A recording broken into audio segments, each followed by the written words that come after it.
అన్నం దొరకడం అనేటటువంటి దానికి ఇబ్బంది కలిగితే ఉత్తర క్షణంలో దానికి ఉపశాంతి ఎక్కడా అంటే అన్నాభిషేకము చేతనే.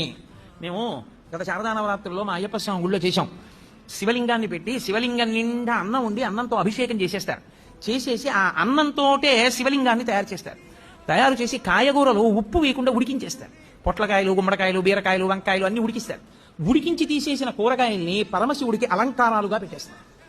పెట్టేసి ఆ శివలింగానికి పూజ చేసి శివలింగం మీద ఉన్నటువంటిది తీసి ఓ పళ్ళెంలో పెట్టుకుని మేళతాళాలతో వెళ్లి నీళ్లలో కలిపేస్తారు. సమస్త జలచరములు తింటాయి, సమస్త భూతములు బాగుండాలి. తర్వాత ఆ మిగిలిపోయినటువంటి శివలింగం, ఆ అన్నం, ఆ కూరలు తీసుకెళ్లి ఏ పులుసు అన్నం కింద వండేస్తారు. వండేసి అందరికీ ప్రసాదంగా ఇస్తారు.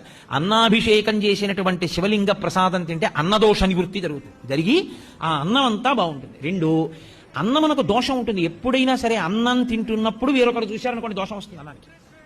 అందుకు గోప్యంగా అన్నం తినడానికి కారణం అది.